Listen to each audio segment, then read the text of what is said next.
Om Sadashiva Samarambam Shankarasharya Madhyamam Azmadasharya Paryantam Vande Guru Paramparam Ishvaro Guratmeti Murti Veda Vibhagine Vyomabda Vyashadehaya Dakshinamurtaye Namaha Sava Vedanta Sedanta Gocharam Tamagocharam Govindam Paramanantam Satiguru Pranatosh Maham Om Shanti Shanti Shanti Om.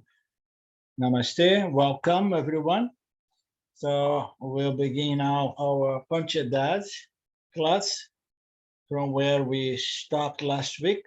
We were looking into, after we have examined the distinction, the discrimination between the self and the three bodies, the five sheets, and so on, and the three states, we came for the item, the main item called the self, satya. So we begin talking about satya. And as we know, we can't say much about satya, about the self. And then we begin talking about the self in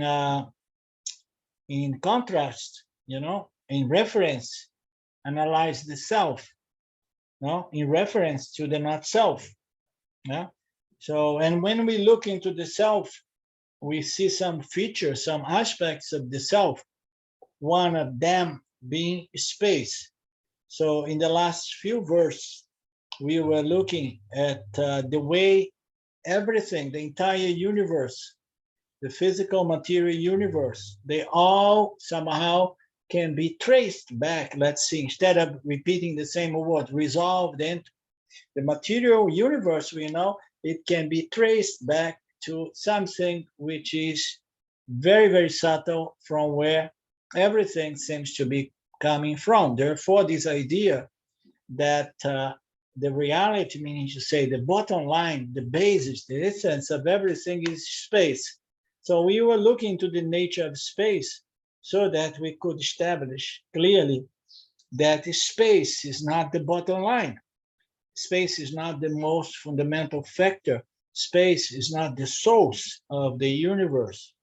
We have had those discussions, and the objector was saying, so no, I mean, I can't believe it, because I know the other four elements, they can be traced back to space. They can be resolved into space, but you cannot resolve space. The objector was saying last week. So we begin from that, okay? And then after the Swami here, Swami Vidyaranya, that somehow divides itself into objector and the guru, objector and the guru. And then he comes in the following verse, presenting again another question from a supposed objector. And before that, let's just look again into the other objection that the student, the supposed student, say that how can the intellect visualize a spaceless existence? So how can the intellect, believing that there is something beyond space, and then how can it visualize the existence which is the true nature of space? So it's hard enough to visualize space because you can't really imagine or comprehend it or to perceive it through the mind and the sense organs, although we understand the concept of space as the container in which all objects can stand, the support for all the objects in the space-time realm. So he says, how can then have the intellect visualize its spaceless existence? And then Swamiji says, how can you visualize objectless space? And then he says, if you can visualize objectless space, then you can visualize spaceless existence, because of the similarity of subtlety between the space and existence. The space is there, and the space, the spaceless existence, or the existence, the very existence behind space, can be equally visualized if you have a subtle mind capable of understand the nature of space. Very few people think in terms of, well, let's look into the nature of space, although in science it's a little more common. But Vedanta wants to look into the nature of spaceless existence, which is an existence, that is even beyond space, that is there even without space. You understand? It's an existence which is spaceless. It does not depend on the space.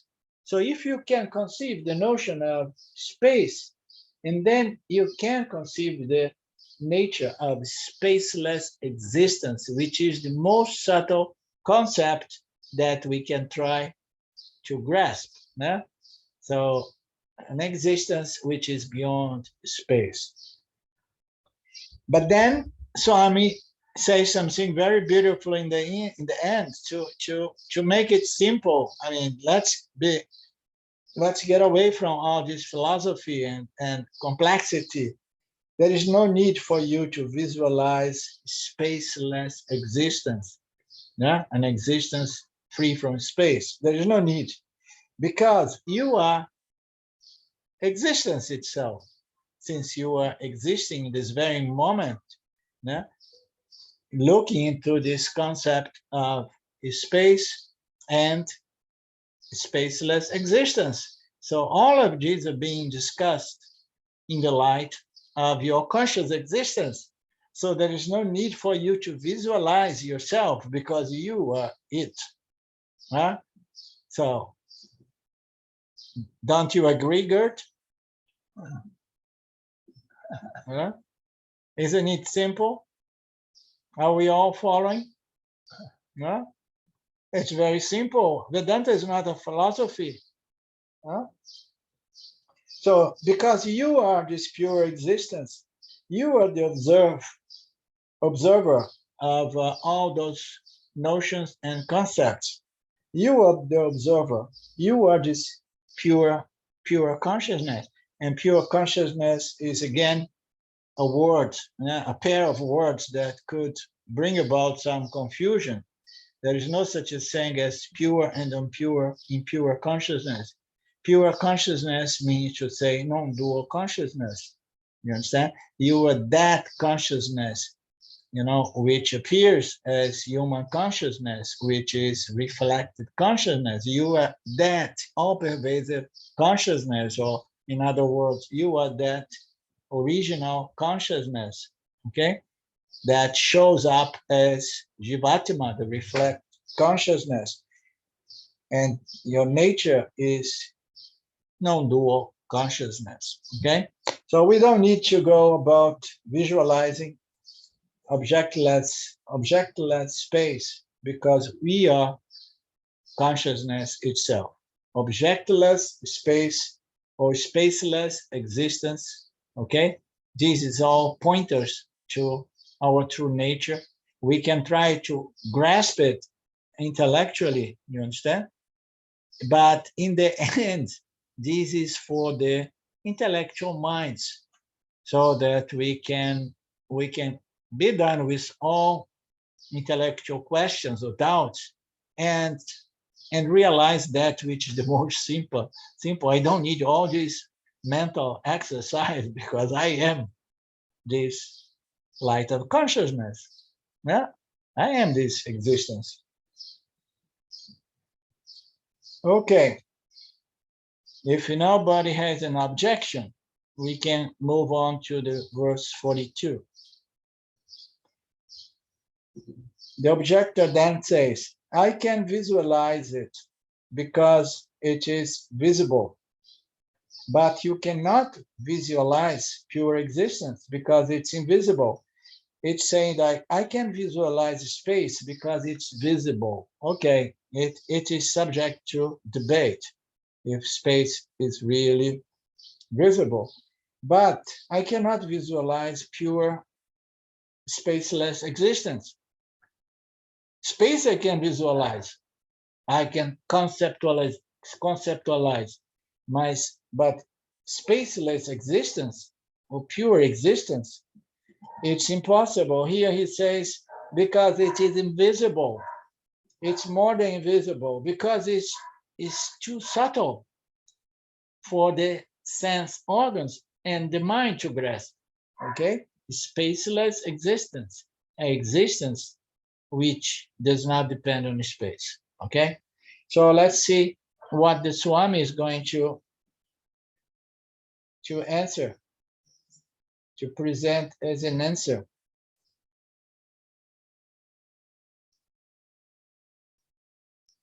Is it? I mean, let me see here if I'm doing some confusion here.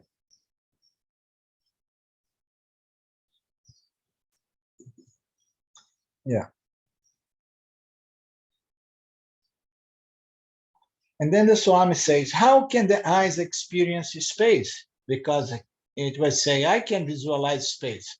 I can perceive space, but spaceless existence, I cannot perceive or conceptualize because it's invisible. I mean, it makes no sense, that objection, because space is invisible as well. Okay? But, and then the Swami says, how can the eyes experience space? Huh?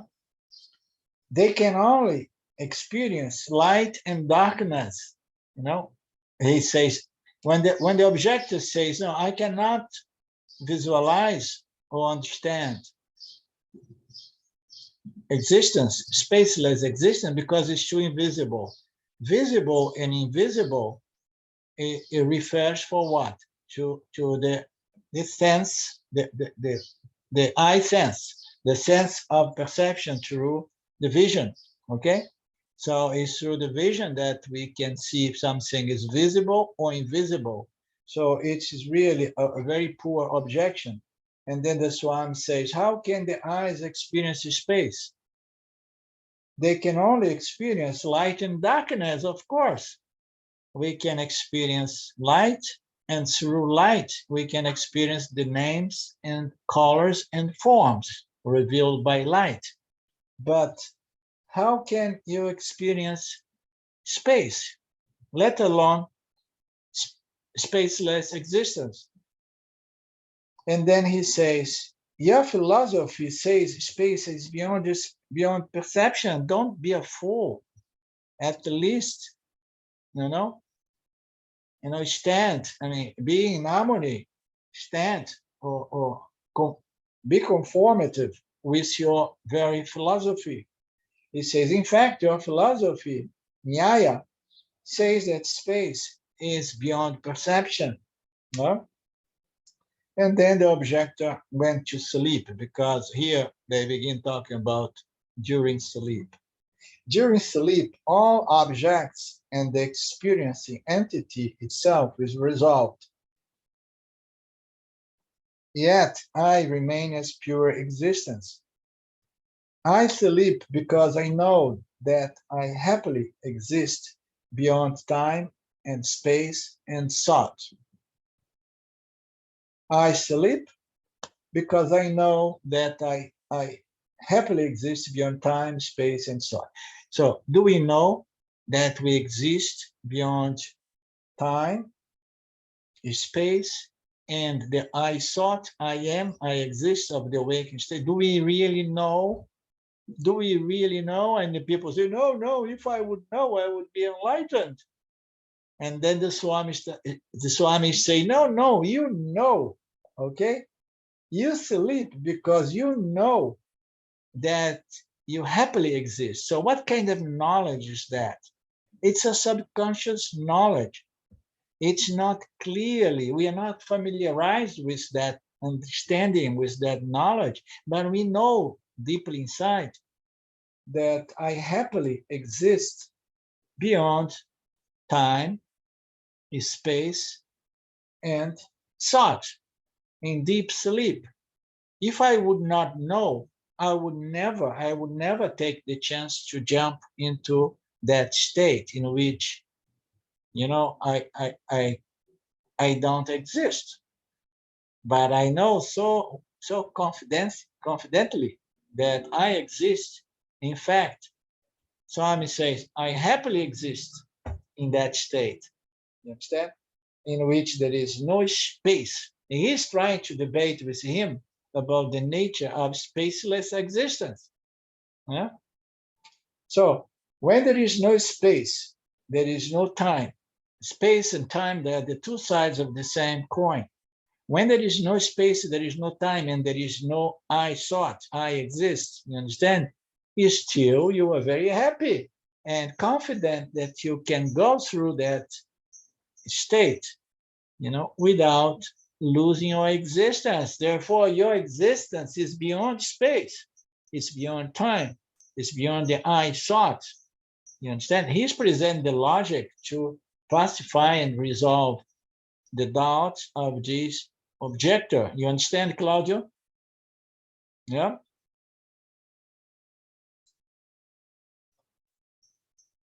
And he carries on saying, and there are times in the waking state when the mind becomes free of duality. And now he's presenting another aspect of one's pure existence, or existence beyond time, beyond space, and beyond thought, which is here and there, it happens in the awakened state. Of course, he's referring to those moments of natural samadhi in which the mind is nicely resolved, sometimes accidentally, sometimes when something very nice happens, sometimes when something very adverse happens, and then the mind somehow is resolved into its own conscious existence. And then one experience, that nature which is beyond space, time, and the I thought. Right? So he's present the same logic to resolve the objector's doubt, saying that no thoughts are present, even in the awakened state, when the mind is properly resolved, when the mind is free of duality. How can we be in the awakened state, interacting with Vyavaharika, with the mind free of duality? So how can it be possible? It seems to be a contradiction, but it's not really a contradiction. And only in Jnana Yoga you can understand and resolve those apparent contradictions, because duality is going to persist. But the knowledge in regards to the true nature of this apparent reality offsets that appearance of duality. And furthermore, the Jnani, the one with this understanding, is not fooled by the appearance of duality. Therefore, it does not really experience duality, because one thing is the apparent world. The world of objects appear. And the other thing is how we experience that. If we experience the universe, if you experience the world of objects with a full, hard and fast belief that they are real and they serve the purpose to complete myself, and then I'm going to experience what? Duality. Yeah? And the belief that, that everything is here and it's there to be consumed so that I can be satisfied. So it all depends on our subjective view of everything. And we need to have certain knowledge to experience non-duality, because the duality persists but I neutralize the duality with the understanding of the apparent nature of this duality and the true nature of consciousness and consciousness alone. Isn't it, Mark? I'm asking Mark because Mark has done so much yoga, and I want to make sure that by now we are all on the same page. There is no salvation or freedom or moksha in the removal of duality through Nirvikalpa Samadhi, because Nirvikalpa Samadhi is not permanent. It disappears, it fades. Yeah? No thoughts are there to seemingly divide reality, divide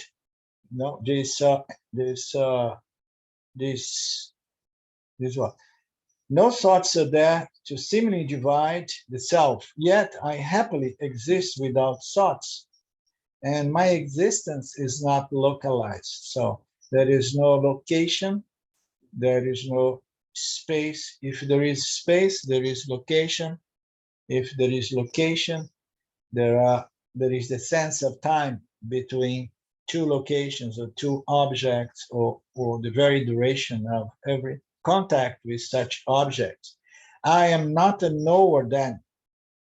Okay, so the duality, the knower, the known, in fact, the triad, the knower, the known, and the knowledge is not present in those states of samadhi, which occurs here and there during the awakening state, when the mind is free of duality. So we need to understand that this reference to a mind free of duality, it can be seen literally as moments in which there is absolutely no thought occurring in the mind, okay? No thought whatsoever. We can have something happening to us that the mind stops, or sometimes vasana, spiritual vasana from the past, somehow freeze our minds. And even when we have a process of thinking, there are gaps between thoughts in which samadhi is always available. Okay, these fleeting moments of samadhi. But the samadhi, or the resolution of the mind that we are looking for here, is the resolution of the mind, which does not depend even to the absence of thought. You understand? All those thoughts are going to break. Thoughts are all fragmented. There is no continuity of thought. It's fragmented. If we look carefully, meditation allows us to look carefully to find the gaps. I mean, it's like a movie that all those images, they just run as so fast that gives us a sense of continuity of image, creating a story, a project, film, movie. Yeah? So those thoughts, they are there.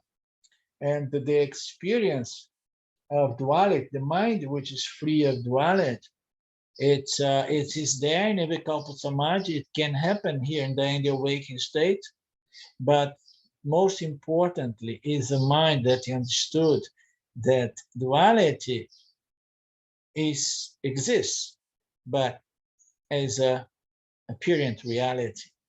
You understand? It exists, it's just an appearance, and everything being an appearance does not have intrinsic value. The value is given by the eyes, of the seer. We are going to give value, together with Ishvara, to this apparent reality of names and forms. So it is this understanding that's going to offset or neutralize or minimize duality in our lives. Yeah? In spite of duality, the fundamental duality, I, the jiva, subject, and the objects around me, they remain, except in deep sleep and in Nirvikalpa Samadhi. Okay?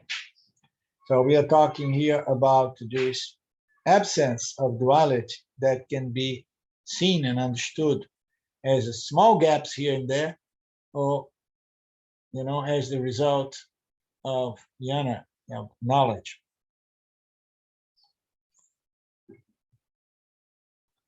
In that case, I am not a knower then, and I experience myself without the aid of a mind. So we know that it's very easy to verify these teachings, following the logic, and in retrospect, observing our experience every night of deep sleep.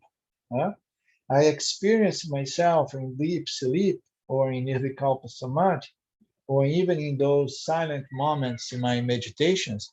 I experience myself without the help of the I thought, which is the fundamental primordial thought, which brings about all the other thoughts, or generates all other thoughts. So we know we experience ourselves without the I thought.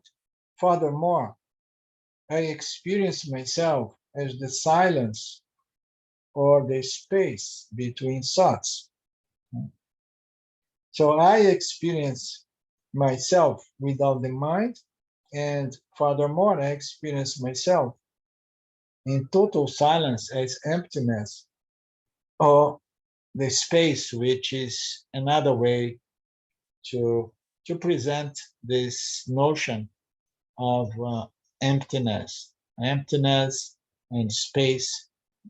Okay, they are just another different ways to present the idea of the void, of the nothingness, of emptiness as reality. Reality, as we are seeing being established here, is not space, it's not emptiness, it's not the void.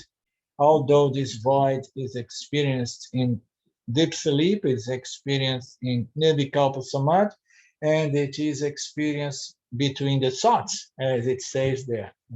Or it is experienced when I work hard to meditate, and then I begin observing the gaps between thoughts. It's very nice when we make years sometimes of effort to meditate, because we want to experience peace. And we heard that the mind is the problem. Yes, mind operate by ignorance is the problem. The mind, thinking aligned with the scriptures, they are not really a problem, because it's a mind that's going to establish I am limitless conscious existence, spaceless existence. Therefore, there is nothing to be concerned. So it all depends on the nature of the thoughts, but I can experience myself as either silence or emptiness or space between one thought and another thought. And then the objector is going to come back to give us a little bit of joy, because with the objection comes the resolution, or the answers from Swami.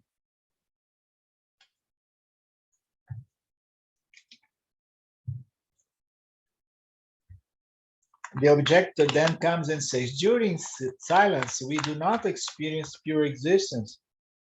We experience nothingness or emptiness. Again, he's saying, no, what are you talking about that I experience myself as silence? During silence, we do not experience pure existence. We experience nothingness. So he's again saying that the most fundamental thing is space, is emptiness, is nothingness. When there is silence, meaning to say there are no thoughts, there are no objects, you are not experiencing yourself. You are experiencing space, nothingness, the void. Again, he's just there very stubbornly holding on to this position that even those silence moments, we experience emptiness, nothingness, and space. And then the Swamiji is going to say, to prove the absence of an object, meaning to say emptiness, nothingness, you need a witness. How can you say that I experience nothingness when there is silence? I don't experience pure existence. I experience nothingness. Huh? And then he say, how can you experience nothingness without the presence of a witness conscience principle? Yeah? So to prove the absence of an object, or to prove the presence of nothingness, meaning to say nothingness, you need a witness. And to prove the absence of a thought, you need a nothingness thought, a cognition. You say that nothingness exists. So the objector insists to say that nothingness or non-existence exists, that the void, emptiness exists.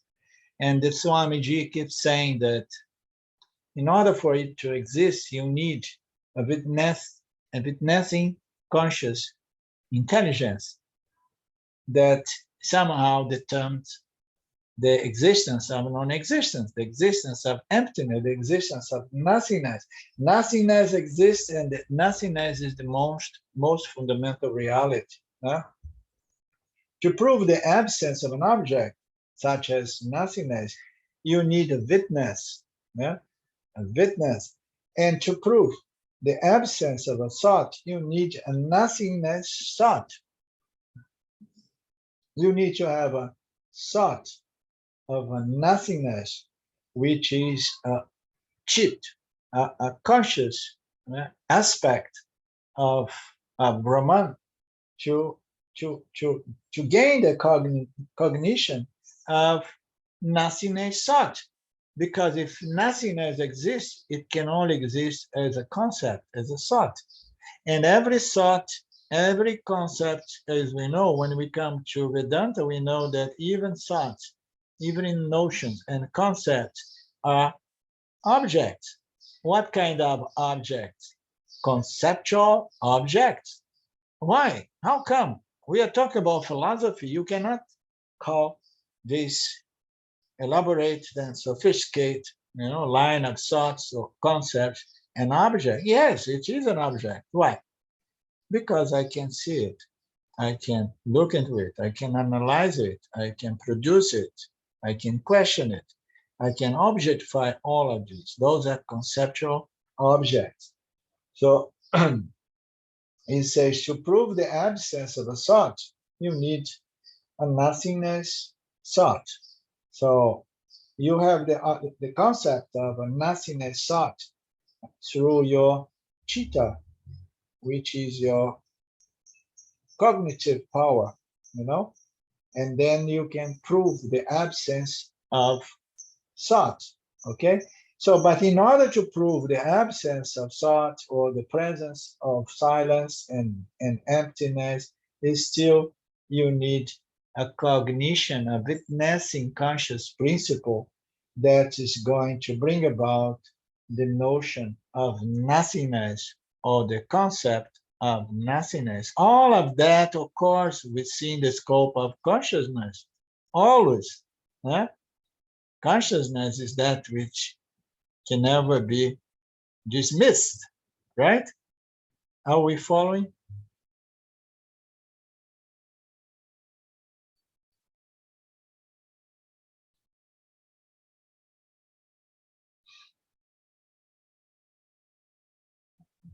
We do not accept the existence, and then Swamiji goes on saying, we do not accept the existence of nothingness. We accept only the existence of the nothingness thought. Huh? There is no such a thing as nothingness, but nothingness is non-existence. Okay? So we only accept the concept, the nothingness thought. Okay, we can have any concept, no matter how absurd they may be, such as non-existence or nothingness. Huh? That thought exists, but the existence of a thought not necessarily translates to existence of that which the thought refers to. Because in order to refer to non-existence, the non-existent has to stand within the existence of the one saying that, non-existence exists. Non-existence can only exist within existence, right?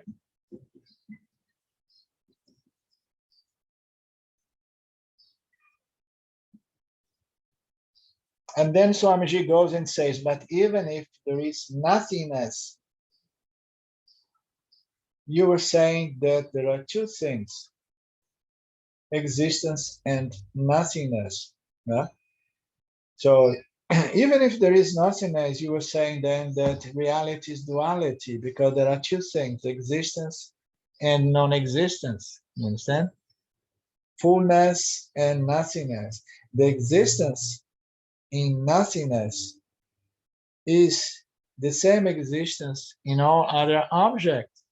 So, and then the existence of nothingness is the same as existence of fullness, because it's one non-dual existence, conceding existence to all conceptual objects. Everything is swimming, soaking in fullness, in existence.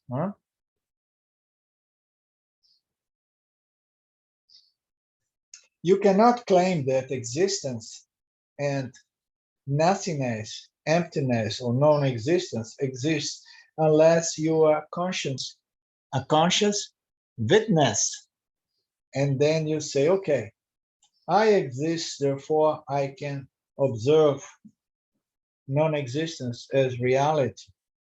And then it means to say non-existence exists within existence, reality. During nothingness, you experience yourself as the existent conscious witness. Again, different words to help us to understand this simple point, so that we no longer have any doubt and we are no longer fooled by these notions that reality is space, or reality is nothingness, or non-existence, you understand, or the void. During nothingness, you still experience yourself as the existing conscious witness, meaning to say you are still there as awareness or conscious existence. Nothingness is a name equal to the self. So nothingness is a negative way to establish our true nature. Okay, if we establish our true nature as emptiness or space or nothingness or the void, we can say that, but we need to understand that we present ourselves, yet represent by a manifestation of Maya, and we are presenting ourselves in a negative way, because even if Maya presents the self, through the power of mind as space, without any object within space, okay, we can prove through pure logic that space is still limited, because it was born out of Maya. Maya Ishwara brought about space, and everything that's born must die. Everything that's created is destroyed. So to present ourselves as this space, or this emptiness, or this void, is very limiting. Although Swamiji says nothingness, this nothingness or emptiness or space you are referring to yourself, is just your very self appearing as emptiness, rather than see the emptiness or the void or the nothingness, which is the absence of duality. See yourself as the fullness of consciousness, fullness of existence.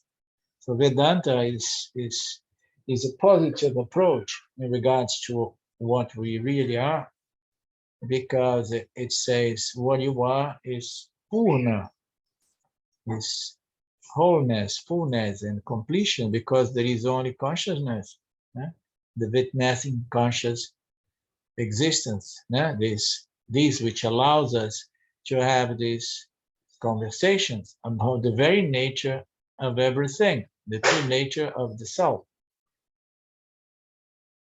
This nothingness is just another name for yourself, if you understand what we mean, yeah, he would say.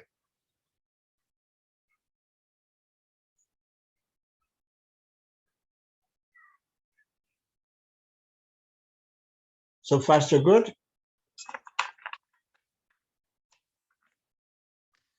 Verse 44, the self, pure being, can be experienced. Yep. Can I have only a consideration that it's because it was very clear, this passage for me, but it reminds me in some way that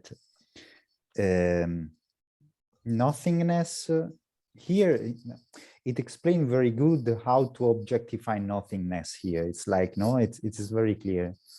And to realize that you are the business consciousness. But at the same time, I thought that I think that when you go to objectify yourself, for example, when you identify with something, with some situation, with some emotion, bad emotion or something like this, it's much more difficult, because when you are identified, something like that, it's more difficult, and it's more easy to somehow objectify nothingness that yourself, that the I thought, the famous I thought, no, the first object that you are in contact with, really, that is your mind. It's only a consideration, but I was realizing this, that it's more difficult in some way. Well, I don't think I got slightly distracted here, but I understand you saying that it's easy for you because you're a meditator and your background is of meditation. It's easier for you to visualize and objectify emptiness or space, yeah, and so on. Huh? I thought when, yeah, it is in deep meditation. Yeah, because, yeah, in deep meditation you are making an effort to find the gap, or the silence, or the space between thoughts. Yeah? So making that effort is called control of the mind, which is a good exercise to do.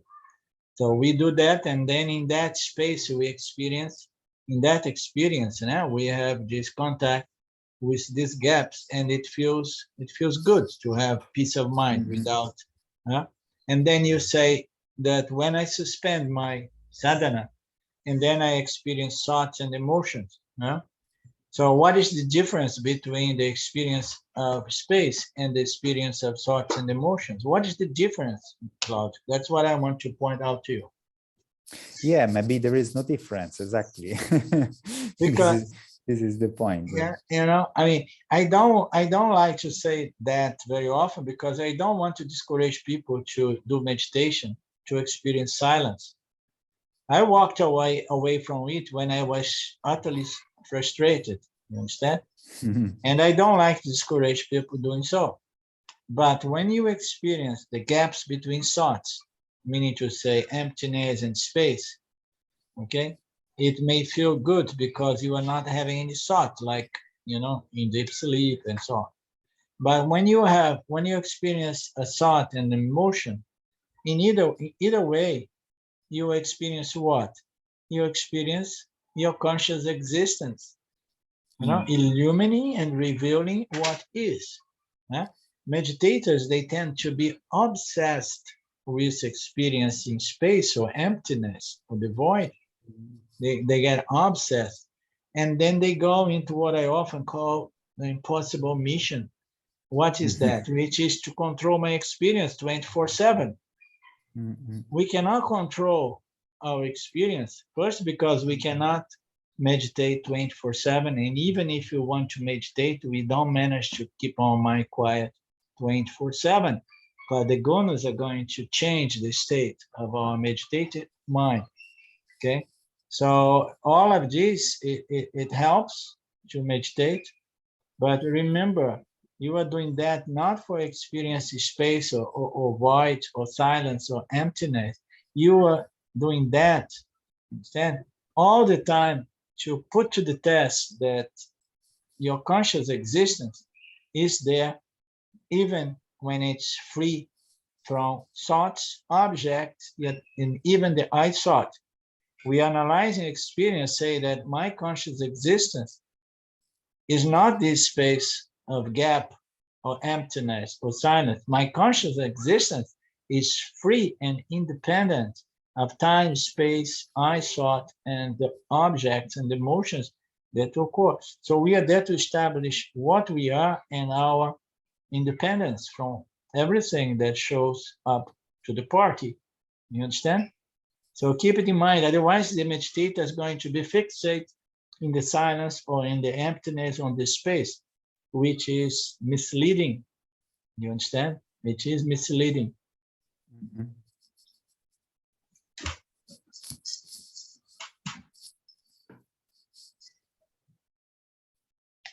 Verse 44, the self, pure being, can be experienced when all the activities in the subtle body cease. When there is no ego, no emotion, no thoughts, no memory, no determination, the pure being can be experienced when all these functions of the subtle body cease. At that time, what is experienced is not nothing, because one cannot be conscious of nothing. Either you are conscious of things, in which case you are consciousness, or in the absence of things, you are conscious of yourself. Come on. Huh? You can never experience nothingness, because the nature of reality is fullness, fullness of conscious existence. That's what we say Ananta, Satchit Ananta. We are always experience ourselves in the presence and in the absence of thoughts slash objects. Beautiful, beautiful verse. Even when all subtle activity stops in the subtle body, we are still there as pure being, pure consciousness. At that time, what is experienced is not nothing, because one cannot be conscious of nothing. Either you are conscious of things, in which case you are consciousness, or in the absence of things, you are consciousness, and you are conscious of yourself, or you are aware of awareness. Okay, you are conscious of your fullness. Okay, if you are awareness, if you are aware of awareness, if you are conscious of your existence, you can only be existence consciousness itself, right? If you experience yourself in the absence of objects, and then you understand that the light of your conscious existence is not a negative emptiness, but is the fullness of awareness itself. And then you can only be awareness. And then what are you experiencing? You experience your very self. Huh? We are there experiencing ourselves. How freaking simple. I mean, it should be taught for kindergarten kids, or at least on the, on the, how you say in the USA, in the basic school, I forgot. Huh? Because it's so simple that every kid would understand that. But then later on, we are so wrapped up in this sense of identities with the body-mind complex. And then we think that we have to find a way to experience our full self. Yeah? But we experience all the time, because I am awareness, I am consciousness. And I already have established through the logic, analyzing the logic presented by the Upanishad, that I'm always ever present. okay, in the absence, even in the absence of time, space, the I thought, and the other objects appearing to the I thought. In the absence of everything, I am still present. I'm still existing. And then I can only exist as awareness, right? As consciousness itself, the witnessing conscious existence principle in which experience come and go in a succession. The words can be experienced. You can only experience. Let me see what the experience here. At the times, what is experienced? Okay, the self pure being can be experienced with when all activities in the subtle body cease. So this is the commentary. It sounds like Ramji. It's when it says that the words can be experienced have both ostensible and an implied meaning. When all activity subtle body cease implies that awareness, consciousness can only be experienced indirectly as an object, not directly as a reflection of the subtle body when certain conditions obtain the absence of thoughts. This further implies that the text is addressing an experience who wants the experience of the self. Okay, let's leave alone these commentaries, and I'm going to just touch to the chase here because we are not experience-driven students. So we are advanced students of Vedanta. And then here, let me go back. The words, the self pure being can be experienced. So it's important for us to understand that in the absence of time, space, the I thought and the other thoughts, the self is still being experienced because we have already established that we go in and out of those states and we go with full confidence that our existence is present, right? And then my experience of myself is through that state of emptiness or void or not knowing or emptiness or no duality or no I thought, no time, space, and objects, okay? So the self can be an experience when the world disappears, yes. But then we have to remember that the self is always present and being experienced in the presence of time, space, the I thought, and all the other thoughts, objects that somehow gathers around the I thought, okay? So consciousness is always experience. Here we are trying to establish that even in the so-called emptiness, consciousness is there experiencing space, experience even the notion of non-existence.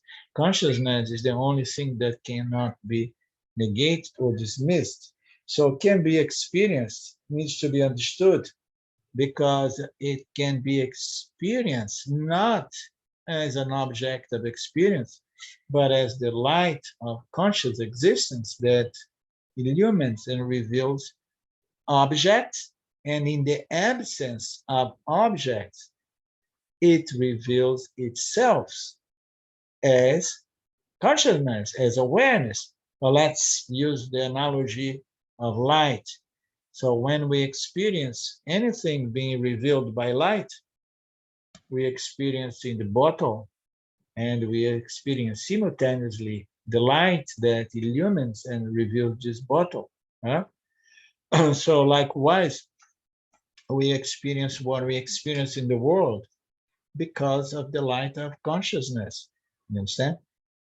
But we disregard or we discount or we neglect the light that reveals the bottle, and we see the bottle in the same way we discount the consciousness that sees the void, sees the object, sees the gaps between two thoughts. Consciousness is always there in the presence and in the absence of duality, of object, of thought, consciousness. This is the bottom line. It's saying that that the pure being can be experienced even when there are no thoughts. And how we know that? It's because we know. We know that we experience our existence through deep sleep, and also in many other instances, we can examine the logic presented by the Upanishads, and we know that we are never not present as conscious existence. Okay? So therefore it says, the pure being can be experienced, okay, even when the I thought is not there. At the time, what is experienced is nothing. It's not nothing. So when there is this emptiness, we can either say, I experience nothing. And this is a good exercise for all of us.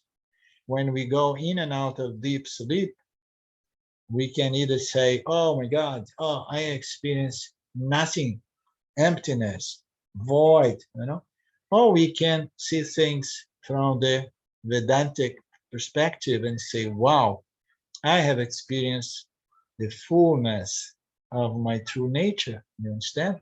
Because that state of the prana is yet the closest aspect of consciousness manifested by Maya as the macrocosmic manifestation of the self, in which there is no duality, subject, object. So I am experiencing the most primordial, the most primary manifestation of my true nature through the power of Maya, which is the causal universe, causal body. So I'm experiencing non-dual existence. Huh? So we can look at that during our awakening moments and remember that. Huh? That I was not experiencing nothing, because one cannot be conscious of nothing. You can you are either conscious of things, and when there are no things, I'm conscious of my own light. I'm conscious of my existence. Okay, what did you experience during deep sleep today? Oh, I have such a beautiful experience of my existence. You understand? How so? Yes, there was only my own light of existence, in the absence of all the problems that comes with duality. So therefore, it's very nice to experience my true nature, and it's not much different from the samadhi experienced by the yanis when one's mind is really very, very properly and firmly established in these understandings.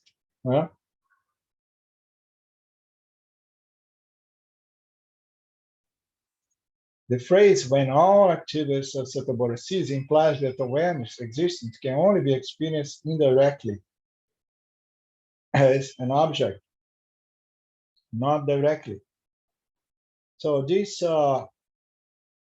when all activities of the Sattva cease, we can say that we experience awareness. I mean, we can here he used the experience. If we take experience literally, you will not find the experience of consciousness in deep sleep, because in deep sleep the knower is suppressed as well. Okay, but in the awakening state, we say that you can experience consciousness when the mind is resolved in pure sattva, and you literally experience the self by its reflection in a nicely resolved sattvic mind. And then literally we are experiencing the self indirectly by experiencing its reflection in a very smooth and nice reflecting medium. You understand? That's where, when meditation becomes a bit addictive. And that's why I walked away when I was getting hooked to that. And that was now resolving my problem, because my mind would change again and again. So you can experience not the self really experientially.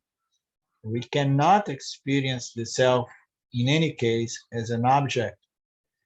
We can experience the self experientially only by indirectly observing and feeling and sensing its reflection in in a subtle mind, in a sattvic mind. Okay, that's what yogis and meditators are aiming for.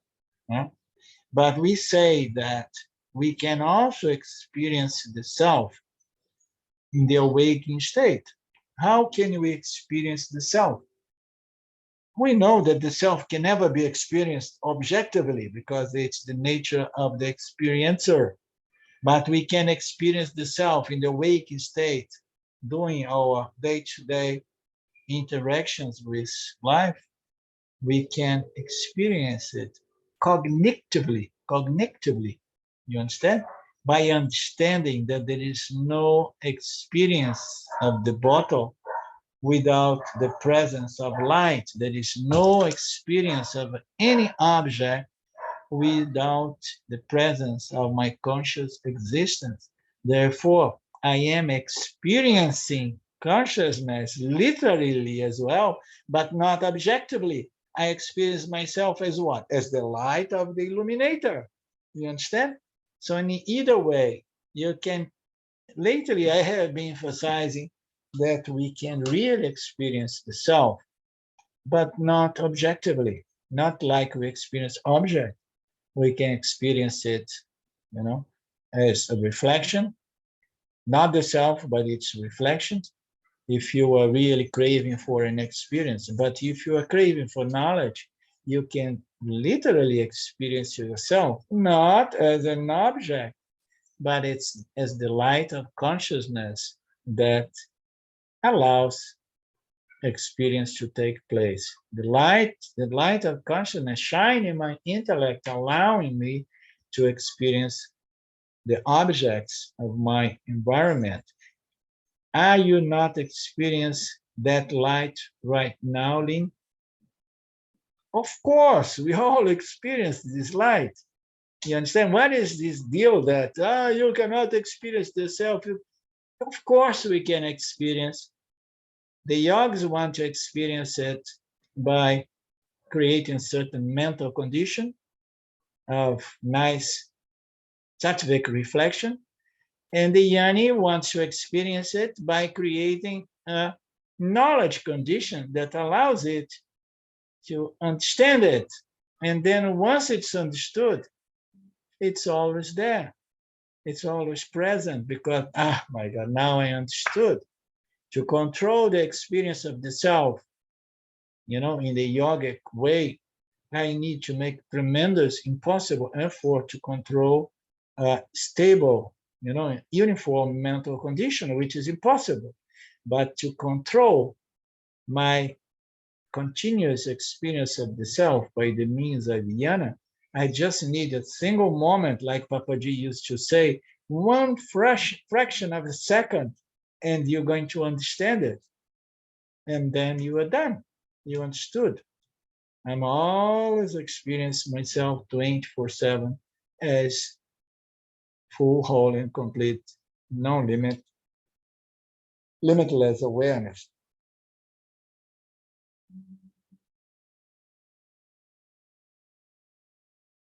Okay, so we're going to go back and finish up this verse 44. I don't know if you guys noticed, but my father, he's like a baby.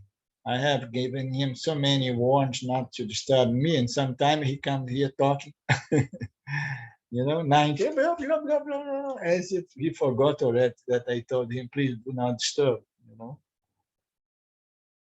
So we meet again next Monday, and I hope you guys. We lost someone here. Who was that? Oh, Claudio. Most probably need to leave. I hope you guys enjoy these conversations of space and existence. I love them. And those are the final teachings about self-recognition, you know. It's the most subtle, the most final. And we have a nice, you know, environment in these meetings for us to crack the code, as James likes to say, and be done with it. You understand? Om Purnamada Purnamidam Purnamudachyate Purnasya Purnamadaya Purnameva Vashishyate. Om Shanti Shanti Shanti. Thank you, Lord. Thank you, my friends. We meet again soon. Arrivederci. Em português, eu diria até logo. Thank you. Thank you.